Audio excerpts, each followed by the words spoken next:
বউ কেমন এইটা ঘটকের চেহারার পরে নির্ভর করে। কথা কি বুঝতে পারিস? বউ কেমন সেটা কার উপরে নির্ভর করে? ঘটকের চেহারার পরে। ঘটক যদি গাঞ্জাখোর হয় তা ওর দিয়ে ভালো চেহারার মেয়ে পাওয়া সম্ভব? ঘটক যদি মুফতি মুহাদ্দিস হয় তাহলে দেখবেন সে আলেমা পাত্র আলেমা পাত্রী খুঁজে বেড়ায়। ঘটক যদি মানে খারাপ চেহারার হয় ওর কাছে তো মোটামুটি ওর থেকে একটু আপডেট হলেই কবে যে পরিমণির দেখে আইছি, কারণ ও বাড়ি যেটা দেখে ও তো দেখায় ওর দিক তাকালি উঁচু করতে এরকম আছে না? তো এই জন্যই ঘটকের চেহারার পরে নির্ভর করে। তো যেই ব্যক্তি বলেছে যে জামাত ইসলামকে উপস্থাপন করা মুনাফিকি কাজ, আমি বলবো যে বলেছে তার স্ট্যাটাসটা কি? সে যদি মুফতি মুহাদ্দিস আলেম ওলামা বা এই অ্যাঙ্গেলের হয় তাহলে অসুবিধা নেই, কিন্তু সে যদি হাউন আঙ্কেল হয় তাহলে তার ব্যাপারে ওয়াজ করে কোনো লাভ নেই, কারণ ওদের আল্লাহ এইসব বলার জন্যই বানাইছে। কথা কয় না, মানে কিছু তো বলতে হবে তাই বলে। আমি বলি কি ভাই, আপনারা তো আমাদের শুভাকাঙ্ক্ষী, আপনারা দূরে সরে যাচ্ছেন কেন? এ যেন এমন এক ছেলের বিয়ে দিতে পাঠাই দিয়ে দেখি ওর মা কান্না করতেছে কেন? বলছে ছেলে আমার পর হয়ে গেল আজকে। তো পর হয়ে গেল তো ছেলে বিয়ে দেওয়া লাগবে না? কথা কয় না, ছেলে বিয়ে দেওয়া লাগবে কিনা? অনেক মা আছে ছেলে বিয়ে দিতে পাঠাই দিয়ে ওরে কান্না কান্না করে সারাদিন। মেয়ে বিয়ে দেবে বুঝলে ঘটকের পিছনে লাগি থাকলো যে একটু মেয়েরা বিয়ে বাপের কাছে লিখবে, বড় হয়ে যাচ্ছে একটু পার করার ব্যবস্থা করো। মেয়েরও বুঝাই বিয়ে শাদী দিয়ে ও আল্লাহ ও বাবা রে, তুই সে 1 মাস ধরে চেষ্টা করছিল বিয়ে দেওয়ার জন্য, আজকে মারে কি? কথা কয় না, সত্য না মিথ্যা? বিয়ে দেওয়ার জন্য এতদিন ধরে তোর মাথায় ঘুম হচ্ছিল না, সুতি বসে মেয়ে বিয়ে করবে না মোটে, কারণ ও মকসদের সাথে লাইন মেরে দিয়েছে। ওর বোঝায় সেইটা কাটাইয়ে তারপরে আমার অ্যাডভোকেট তাজউদ্দিন ভাইয়ের সাথে লাইন খুললো, ও মা আমার হাতে তুই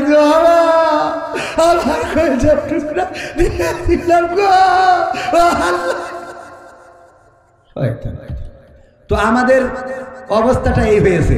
আমরা ছিলাম একসাথে ক্ষমতা চেয়ারে ছিলাম, সংসদে ছিলাম, তা আবার গেলি অসুবিধা কি? কথা কয় না? তো একসাথে যদি ক্ষমতায় যেতে পারি থাকতে পারি, এখনো আমরা আবার ক্ষমতায় একসাথে যাওয়ার স্বপ্ন দেখি, এ নিয়ে এত ঝামেলা হবে কে জন্য? এ জানো ওই সেই ছেলে বিয়ে দিয়ে আড়ালে কান্দা, ঠিক না? ঠিক। আল্লাহ হেদায়েত নসিব করে দিন, বলেন আমিন। বিয়ে করেছেন কয়েকজন? অথচ করেন লজ্জার কিছু নেই, আর একটা করবেন, ধান্দা আছে, অথচ করেন। হ্যাঁ আলহামদুলিল্লাহ অধিকাংশ বিবাহিত, হ্যাঁ অধিকাংশ বিবাহিত চাষা শীতি আর হাত বের করতে ও বিয়ে করে, অত শোনে কিছু অসুবিধা নেই।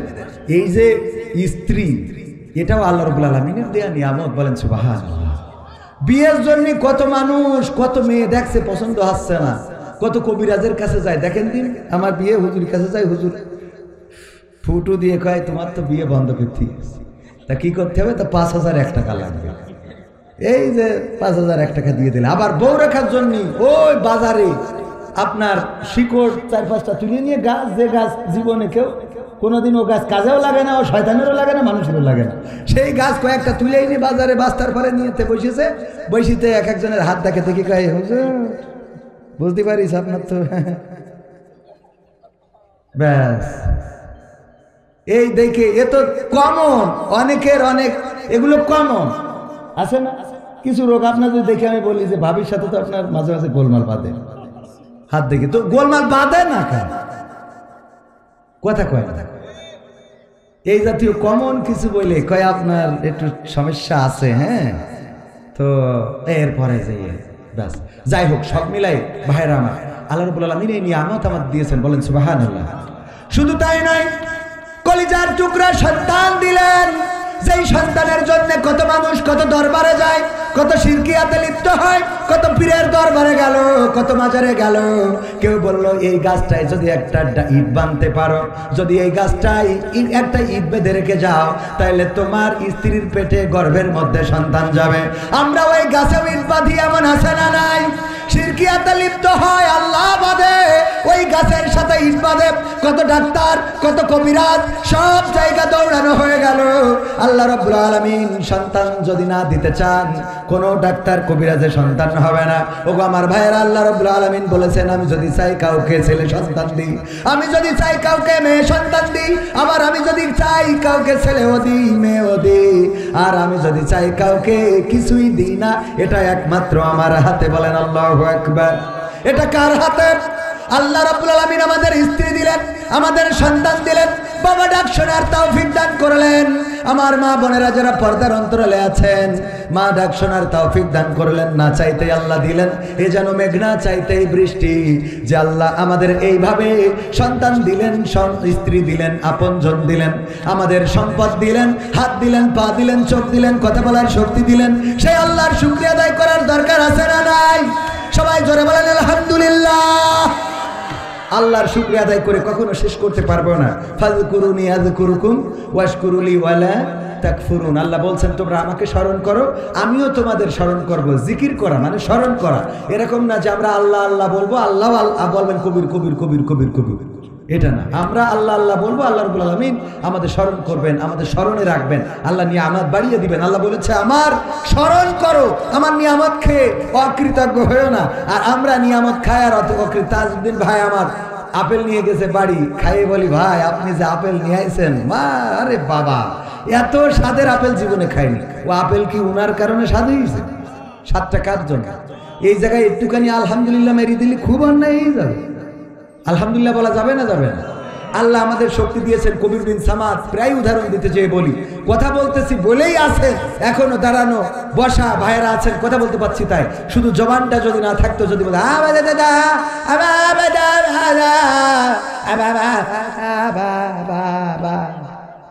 কয়জন থাকতো? কয়জন থাকতো? কত মিনিট থাকতো? একটা বোবার সাথে কেউ কথা বলতে চায় না। কোনো বোবারে আপনি বোবার সাথে গল্প করেছেন কোনোদিন? একজন আছে বলেন যে হ্যাঁ আমি বুবার সাথে গল্প, কি গল্প? আজকেও নামাজ পড়ে আমাদের মসজিদের বুবা 5 ওয়াক্ত নামাজ পড়ে। আমাদের গ্রামে 2 জন বুবা আছে, তার মধ্যে একজন নিয়মিত 5 ওয়াক্ত নামাজ। তো ওই নামাজ শেষ হলেই ও কিছু না কিছু বলবে, আমি ওর ঠিক মতো বুঝিও না। তবে আজ সন্ধ্যেবেলা মনে হইলো বলছে যে আজকে কোনো টেন্ডার নেই নাকি, মানে এরকম কিছু মাগরিবি নামাজ পড়ার পরে তো বলছে যে কি আজ কন্ট্রি নেই নাকি? তো আমি বললাম আছে, পরে যাবো। বলছো ঠিক আছে, মানে ওর মতো বুঝলো আর আমি আমার মতো বললাম। আমি বুঝে নিলাম যে ও বলছে যে ও বুঝে দিচ্ছে, তা আমি বলছে ঠিক আছে। বিষয়টা বুঝতে পারিস? মানে ও মনের ভাবটা প্রকাশ করলো যে প্রতিদিন তো কুপান্তে বেড়াও, তা আজকে নেই না। ভাইরা আমার, এই যে বোবারা, ওর সাথে বুঝযুগ করে কখনো গল্প করতে চাই না, বরং চেষ্টা করি ও যেন আমার, কারণ সব কথা বুঝি না। ওরে ভাই তুই বকিস না, দিন কি বলছিস বুঝছি আমি, হয়ে গেল এই গল্প শেষ। বুঝি না যে আল্লাহ জবান দিয়েছেন, শুকরিয়া আদায় করবো না? বলেন আলহামদুলিল্লাহ। শুধু তাই না, এরপরেও আছে প্যারালাইজড হয়ে যদি এক সাইড পড়ে যেত, এখানে আসতে পারতাম? লাঠি ভাতে উঠতে পারতাম না। হঠাৎ প্যারালাইজড হয়েছে। কালকে যে বললো এই মনিরামপুরের দোকানের শাটার খুললি, তোর শাটার খুলি বলবে, সেনো না 16 বছর পরে ক্ষমতা পাইছি। হঠাৎ ওই রাত্রি যদি এক পাশ পড়ে যায়, অমনি পরের দিন যাই যদি কয় ভাই অনেক কষ্ট হচ্ছে, বাচ্চা কাচ্চা নিয়ে দোকানটা না খুললি তো বিভেদ, এক সাইডতে বলি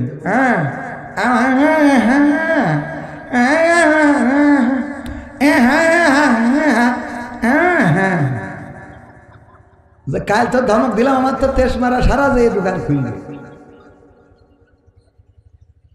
আমি তো অভিনেতা, অভিনয় করে দেখালাম, এইগুলোই বাস্তবতা। আজকে ধমক দিয়েছেন, আজকে এখানে বক বক করতেছি, কালকে যদি আল্লাহ দা করুন এক সাইড ফেলে এক সাইড, হ্যাঁ যদি মাহফিলে নিয়েও যায় যে হুজুর আপনি না আসলে মান সম্মান থাকবে না, আপনি গাড়িতে হলে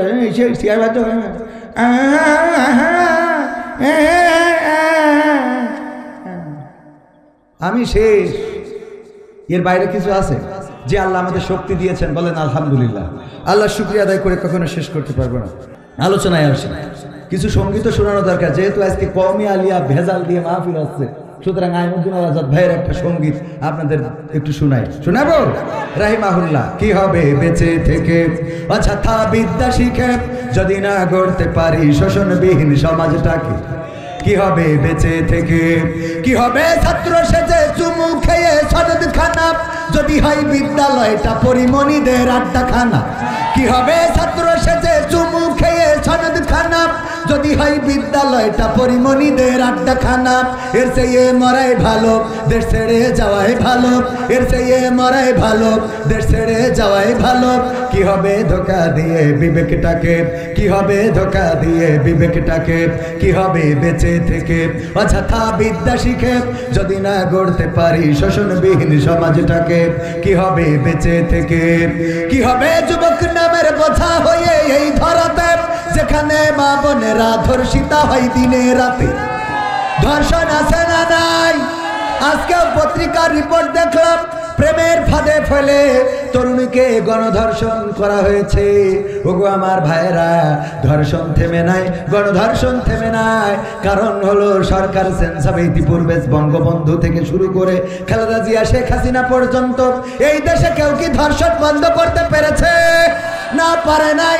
আমরা ৭১-এর বিষয়ে বলি, আমার লাখো লাখো বীর মুক্তিযোদ্ধা শহীদ হয়েছেন। আমরা সেই শহীদদের জন্য কোটার ব্যবস্থা করলাম, বৈষম্য করে ফেললাম। তারপরে যারা ধর্ষণ হয়েছে তাদেরকেও স্মরণ করি না। আমরা ইতিহাসে লিখেছি ২ লক্ষ মা বোন ধর্ষণ হয়েছিল। এটা খারাপ কাজ না ভালো কাজ? এই খারাপ কাজটা স্বাধীনতার পর থেকে আজকে ২০২৫ সাল পর্যন্ত এই ক্ষমতায় যারা এসেছে তারা এই ধর্ষণ বন্ধ করার জন্য কোনো আইন, কোনো প্রক্রিয়া কি গ্রহণ করেছে? কোনো প্রক্রিয়া গ্রহণ করে নাই, বরং ধর্ষণ করার রাস্তা করে দিয়েছে। সেটা হলো এই বাংলাদেশে 18 বছরের পূর্বে নাকি বিয়ে করা যাবে না। আইন আছে না নাই? কিন্তু 18 বছরের আগে 12 বছর, 13 বছর, 16 বছরের ছেলেরা মেয়েরা যখন গদখালিতে যায়, ফুল কিনে মাথায় পরায় দেয়, মোটরসাইকেলে নিয়ে গিয়ার মেরে বেড়ায়, তখন এটা নিয়ে আমাদের ওই তত্ত্বাবধায়করা কোনো কথা বলে? সুতরাং ধর্ষণ করার রাস্তা করে দিয়ে তারপরে কি করে তুমি ধর্ষণ বন্ধ করবা? ধর্ষণ তো বন্ধ হবে সেই দিন যেদিন বিয়েটাকে সহজ করে দিবা। যেদিন বিয়েটা সহজ করে দিবা মানে যখন ঝোঁক লাগবে তখন বিয়ে করবে। আরে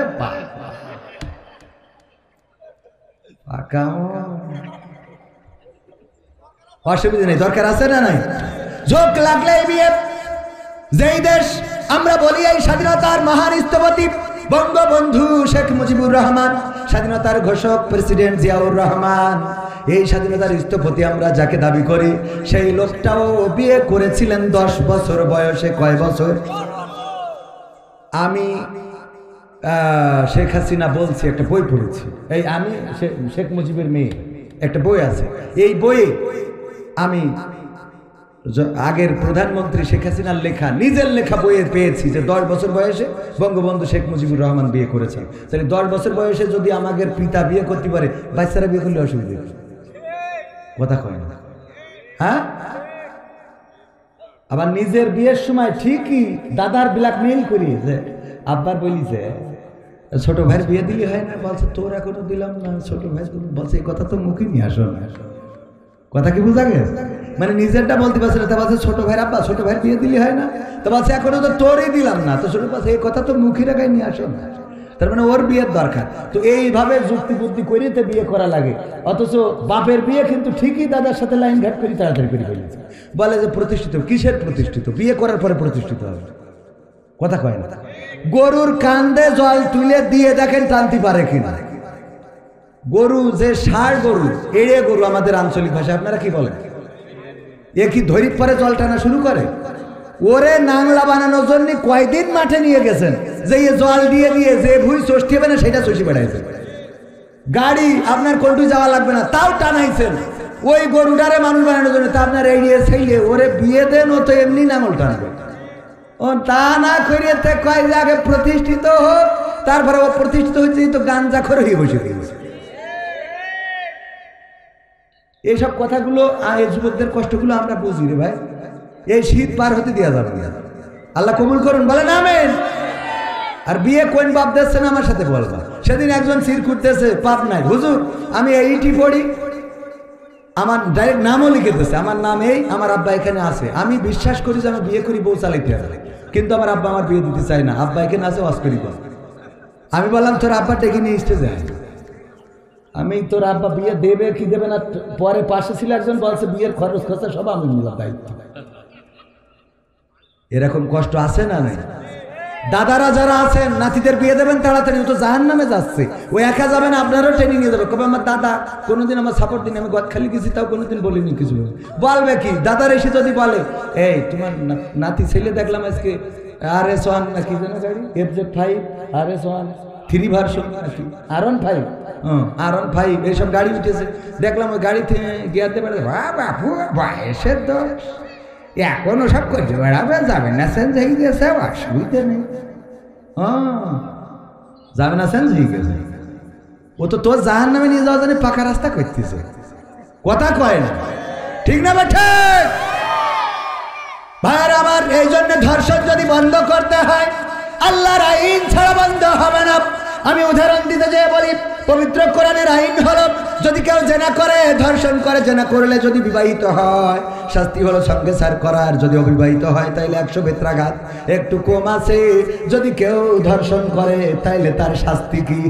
মাজা পর্যন্ত গেড়ে দাও। যদি বিবাহিত হয় অবিবাহিত হয় দুইটার জন্য সমান ধর্ষণ করলে, দুইটার জন্য আইন সমান। অ্যাডভোকেট উনি তো বাঁচানোর চেষ্টা করবে, কারণ ওই খরিদ খাতি হয়, ঠিক না?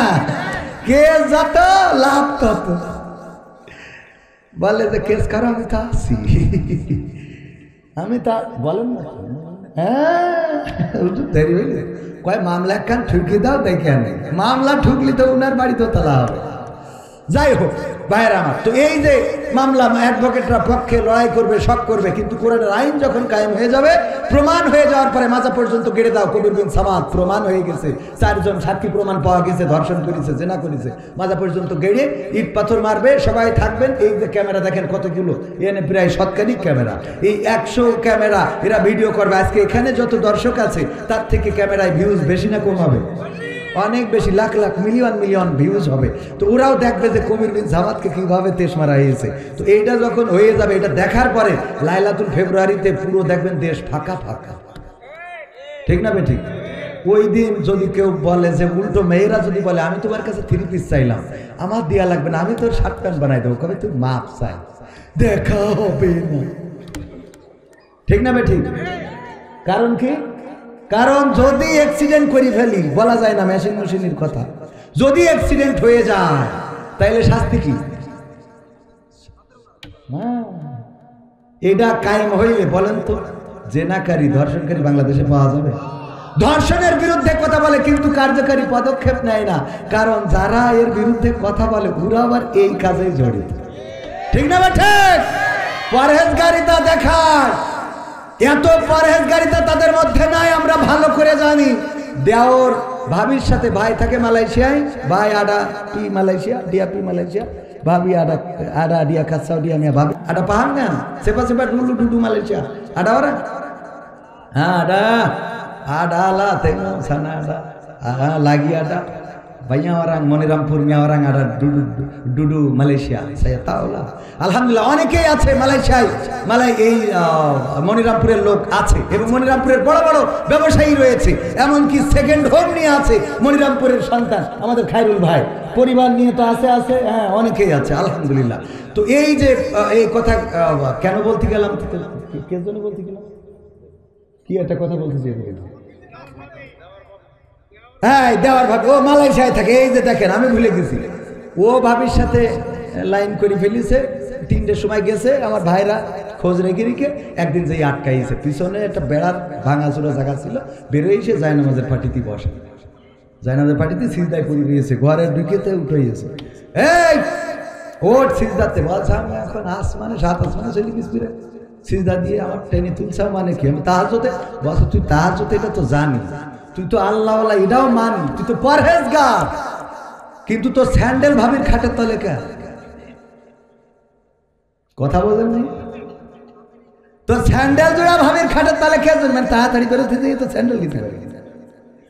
যারা এই দেশে ধর্ষণ বন্ধ করার কথা, তারা ধর্ষণ বন্ধ করে না, জেনা বন্ধ করার কথা করে না, অথচ ব্যবসা করে। 1971 আমার মা বোনদের ধর্ষণ করা হলো, জেনা করা হলো, মা বোনদের ক্ষতি করা হলো, তাদের ইজ্জত নিয়ে ছিনিমিনি খেলা হলো, অথচ কার্যকারী পদক্ষেপ নেওয়া হয় নাই। আল্লাহ রাব্বুল আলামিন কার্যকারী পদক্ষেপ নেওয়ার জন্য কোরআন দিয়েছেন। কোরআনের আইন যদি কায়েম হয়ে যায়, আর এই মনিরামপুরে যদি একটা শাস্তি কার্যকর হয়, গোটা বাংলাদেশের মানুষ এই ক্যামেরার মাধ্যমে দেখবে, ভিডিওয় দেখবে, ইউটিউবে দেখবে, ওই নিউজগুলো নিউজ চ্যানেলগুলোতে দেখবে বাংলাদেশ বেতার বিটিভি এখন তো লেবু চাষ করে না, ওরাও এইটা দেখাবে। আজকে দেখলাম সময় টিভি মিজানুর রহমান আজহারী ভাইয়ের আলোচনা পর্যন্ত লাইভ দিচ্ছে সময় টিভিতে। যদি দেখে থাকেন আপনাদের চোখের সামনে পড়ে থাকতে পারে এখন সময় টিভিও অসময়ের কাজ করা শুরু করেছে, ঠিক না বেঠে? আমার ভাইরা এইভাবে যখন দেখাবে, দেখানোর পরে গোটা বাংলাদেশে আর জেনার বিরুদ্ধে কি কোনো ধর্ষণের বিরুদ্ধে আর হজ করার দরকার হবে না? হবে না। এই জন্য আইনুদ্দিন আল আজাদ ভাই বললেন কি হবে? যুবক নামের বোঝা হয়ে এই ধরাতে, যেখানে মা বোনেরা ধর্ষিতা হয় দিনে রাতে, যৌবনের সার্থকতা ঘুষিবে সকল ব্যথা, যৌবনের সার্থকতা ঘুষিবে সকল ব্যথা। পারো যদি বলি দিতে মানুষ রূপী পশুটাকে, পারো যদি বলি দিতে মানুষ রূপী পশুটাকে, কি হবে বেঁচে থেকে অযথা বিদ্যা শিখে যদি না গড়তে পারি শোষণবিহীন সমাজটাকে? কি হবে বেঁচে থেকে? কি হবে লেখালেখি কলমবাজির ওই মহরম, সমাজের আসল চিত্র যদি না যাই তুলে ধরা? সাংবাদিকরা সব কথা কি তুলে ধরে? না, তুলে ধরে না, সব কথা প্রচার করে না। হলুদ সাংবাদিকতা আছে না নাই? হলুদ সাংবাদিকরা এই বাংলাদেশের ব্যাপারেও ভুলভাল নিউজ দাদাদের দেশে প্রচার করেছে। ভুলভাল নিউজ প্রচার করার কারণে ওই দাদার দেশে হিন্দুদেরকে খেপিয়ে তুলেছিল। তারা বর্ডারে এসে ঝামেলা করছিল যে যাবো যাবো বাংলাদেশে যাবো, চলো চলো ঢাকা চলো, বলেছে না বলে নাই? ওই দেশের মিডিয়ায় দেখানো হয়েছে হিন্দুদেরকে নাকি তার মাথা কাটা হচ্ছে। এই মাথা না, অন্য মাথা। আসলে কি কাটা হচ্ছে? না, কাটা হচ্ছে না। প্রচার করতে থাকলো। আল্লাহ রব্বুল আলামিন, আল্লাহ রব্বুল আলামিন তাদের মুখ উন্মোচন করে দিয়েছেন। এখন সেই দাদার দেশ, তারা আমাদের বিজিবির কাছে নিজেরাই এখন মাথা নত করে। বলেন ঠিক না বেঠি? এখন চোখে চোখ রেখে কথা হয়, ঠিক না বেঠে? এখন চোখে চোখ রেখে কথা হয়। এখন আর অত তোষামত করা হয় না, করা হবেও না। চাপাই নবাবগঞ্জে যখন বেড়া তুলতে গেল, ওখানে উল্টো পাল্টা কাজ যখন করতে গেল, আমার চাপাই নবাবগঞ্জের জনগণ বড় বড় ছুরি নিয়ে এসে দাঁড়াইলো। আইসেও দেখা হবে, মুরব্বীরা পর্যন্ত ছুটে যাতে লেগলো। বিজিবি থামাইছে, চোখে পড়েছ না পড়ে নাই, ছুটে চলে যায় বলে খাই বাইরি ভালো আজকে। আমরা বললাম তোমরা যারা প্রচার করেছ, তোমাদের মাথা না কাটলে এই দেশে হিন্দুরা মাথা না কাটলে বাস করতে দেওয়া হচ্ছে না। আমাদের দেশে এমন কিছু ঘটে নাই, তবে এটা সত্য। তোমরা যারা বলছো চলো চলো ঢাকা চলো, আইসো, আমরাও তার কাটার বেড়ার কাছে ছুরি নিয়ে বসে থাকলাম, আসপা কাটবো তারপর ঢুকাবো। ঠিক আছে তো? এত সোজা না। জিজ্ঞেস করবো দাদা কেটে এসেছেন নাকি গিয়ে কাটবে? হ্যাঁ, মনে থাকবে। কারণ এই দেশ রক্ত দিয়ে এনেছি, জীবন দিয়ে এনেছি। এই দেশে দাদাদের প্রভুত্ব মেনে নেব না। প্রতিবেশী প্রতিবেশীর মতো থাকতে হবে, সম্পর্ক হবে সমানে সমান। তোমরা ট্রানজিট চাইলে আমাদের ট্রানজিট দিতে হবে। তোমরা ট্রেন চালাবো আমাদের বুকের উপর দিয়ে, আমাদের ট্রেনও তোমাদের বুকের উপর দিয়ে চালাতে দিতে হবে। তোমরা এত সোজা এত সস্তা মনে করো না। এই দেশ রক্ত দিয়ে এনেছি, রক্ত দিয়ে দেশের মানচিত্র রক্ষা করব আমরা। এই দেশে ইতিপূর্বে যেটা ঘটেছে, ওই দেশের প্রেসক্রিপশন আর এই দেশের ডাক্তার, এটা আর চলবে না।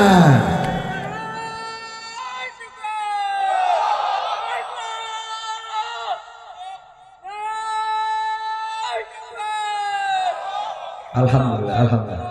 দেখেন দেখেন এই মানুষটা প্রতিবন্ধী, তার মধ্যেও জিহাদি চেতনা আছে না নাই?